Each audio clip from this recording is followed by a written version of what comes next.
Canada ਦੇ special segment ਵਿੱਚ ਤੁਹਾਡਾ ਸਵਾਗਤ ਹੈ। ਮੈਂ ਹਰੁਪਿੰਦਰ ਕੌਰ। ਸ਼ੁਰੂਆਤ ਕਰਦੇ ਹਾਂ ਕੈਨੇਡਾ ਦੀਆਂ ਕੁਝ ਖਾਸ ਖਬਰਾਂ ਦੇ ਨਾਲ। ਟ੍ਰਾਂਜ਼ਿਟ ਸੰਬੰਧੀ ਅਹਿਮ ਐਲਾਨ ਕਰਨ ਲਈ ਖਾਸ ਤੌਰ ਤੇ ਪ੍ਰਧਾਨ ਮੰਤਰੀ ਜਸਟਿਨ ਟਰੂਡੋ ਮਿਸਿਸਾਗਾ ਪਹੁੰਚੇ। ਇਸ ਮੌਕੇ ਉਨ੍ਹਾਂ ਦੇ ਨਾਲ ਟਰਾਂਸਪੋਰਟ ਮਿਨਿਸਟਰ ਉਮਰ ਅਲਗਾਬਰਾ ਵੀ ਮੌਜੂਦ ਸਨ। ਪਰ ਟ੍ਰਾਂਜ਼ਿਟ ਸੰਬੰਧੀ ਅਹਿਮ ਐਲਾਨ ਕਰਨ ਤੋਂ ਪਹਿਲਾਂ ਉਨ੍ਹਾਂ ਰਸ਼ੀਆ ਵੱਲੋਂ ਯੂਕਰੇਨ ਦੇ ਨਿਊਕਲੀਅਰ ਪਾਵਰ ਪਲਾਂਟ ਤੇ ਕੀਤੇ ਹਮਲੇ ਦੀ ਕੜੇ ਸ਼ਬਦਾਂ ਵਿੱਚ ਨਿੰਦਿਆ ਕੀਤੀ। ਨਾਲ ਹੀ ਉਨ੍ਹਾਂ ਜਾਣਕਾਰੀ ਦਿੱਤੀ ਕਿ ਅਗਲੇ ਹਫ਼ਤੇ ਉਹ ਲੈਟਵੀਆ ਜਾ ਰਹੇ ਨੇ ਯੂਕਰੇਨ ਦੇ ਹਾਲਾਤਾਂ ਸੰਬੰਧੀ ਗੱਲਬਾਤ ਕਰਨ ਦੇ ਲਈ। Yesterday evening, I spoke once again to President Zelensky and shared with him my deep concerns for the dangers of Russian attacks on Zaporizhzhia nuclear power plant.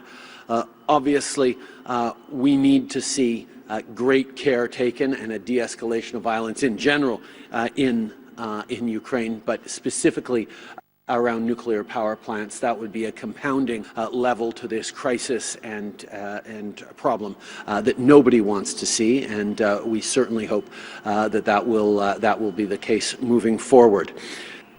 Next week, I'll be traveling to the United Kingdom, to Latvia, to Germany and Poland to meet with partners and allies. We'll of course be discussing how to continue to support Ukraine, how to strengthen democratic values around the world, and how to stand up even more for democracy, to stand against Russian aggression, and to work very hard on combating the kind of disinformation and misinformation that we know is a facet of day-to-day life these days, but a particularly strong facet of this conflict, this war in Ukraine.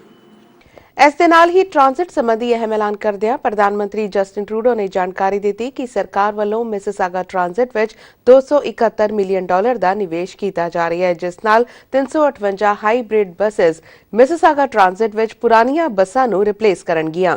Our government will be investing over $271 million for transit in Mississauga, which will mean 358 new hybrid buses to replace old diesel vehicles, which is less pollution and a better ride for thousands upon thousands of people. It'll be faster bus routes, including a new rapid route on Dundas Street, so buses don't get stuck in traffic. And of course, as we engage in these construction and new projects, this will create good middle-class jobs across the region. But this will also mean real results for real people, like Yumna, who's a student, who's going to be able to get faster and easier to school or to square one. Or parents, like Stephanie, who's raising her family here, wanting cleaner air and a brighter future for her 2 kids. ਸੰਸਦ ਦੇ ਮੈਂਬਰਾਂ ਨੇ Canada ਵਿੱਚ Ukraine ਦੇ ਦੂਤਾਵਾਸ ਦੇ charge entry book ਵਿੱਚ ਦਾ house of Commons ਵਿੱਚ ਸਵਾਗਤ ਕੀਤਾ ਹੈ। ਨਾਲ ਹੀ ਕੰਜ਼ਰਵੇਟਿਵ MP ਰਾਕੇਲ ਡੈਂਚੋ ਨੇ ਰੱਖਿਆ ਮੰਤਰੀ ਅਨੀਤਾ ਅਨੰਤ ਤੋਂ ਸਵਾਲ ਕੀਤਾ ਹੈ ਕਿ ਕਿਵੇਂ ਲਿਬਰਲ ਸਰਕਾਰ ਯੂਕਰੇਨ ਨੂੰ ਸਮਰਥਨ ਦੇਣ ਲਈ ਤਿਆਰੀ ਕਰ ਰਹੀ ਹੈ। Andriy Burkevich, the chargé d'affaires of the Embassy of Ukraine to Canada, welcome to the House of Commons.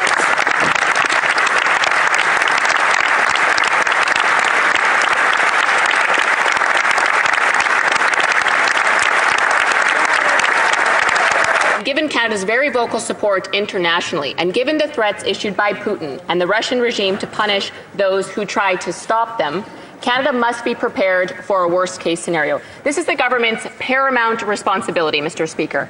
So to the Defence Minister, I ask, what meetings has she had with Cabinet and her allied counterparts to prepare Canada in the event Russia acts on their threat and retaliates? We are putting in across-the-board measures to support Ukraine in this situation. We have NORAD modernization as our priority. We are working very closely with our American counterparts, and we will leave no stone unturned for the safety and security of this country, this continent, and indeed Ukraine itself. Russia has 40 nuclear-powered weaponized icebreakers. Do you want to know how many Canada has? 0. Russia has 18 military bases near Canada's Arctic border, whereas we are struggling to get 1 naval base up and running. Shameful. Wow. Yesterday, Russia's foreign affairs minister said, quote, "A third world war will be nuclear and it will be devastating." These remarks are deeply concerning and present a serious threat to our national security and public safety.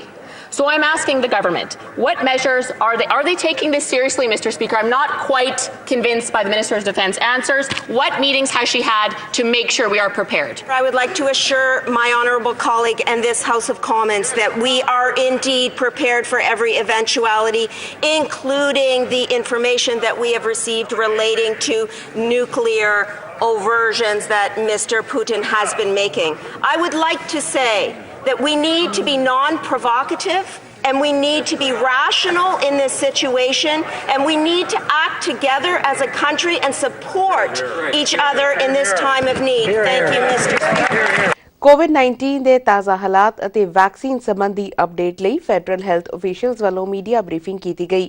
ਇਸ ਮੌਕੇ ਬੋਲਦਿਆਂ chief public health officer doctor Theresa Tam ਨੇ ਕਿਹਾ ਕਿ restrictions ਦੇ ਹਟਾਏ ਜਾਣ ਤੋਂ ਬਾਅਦ ਆਉਣ ਵਾਲੇ ਦਿਨਾਂ ਵਿੱਚ ਕੇਸਿਸ ਵਿੱਚ ਵਾਧਾ ਹੋ ਸਕਦਾ ਹੈ। ਇਸ ਲਈ ਲੋਕਾਂ ਨੂੰ ਗਾਈਡਲਾਈਨਸ ਦੀ ਪਾਲਣਾ ਕਰਨਾ ਜਾਰੀ ਰੱਖਣਾ ਹੋਏਗਾ ਤੇ ਮਾਰਚ ਬ੍ਰੇਕ ਵਿੱਚ ਲੋਕਾਂ ਨੂੰ ਖਾਸ ਧਿਆਨ ਰੱਖਣ ਦੀ ਲੋੜ ਹੈ।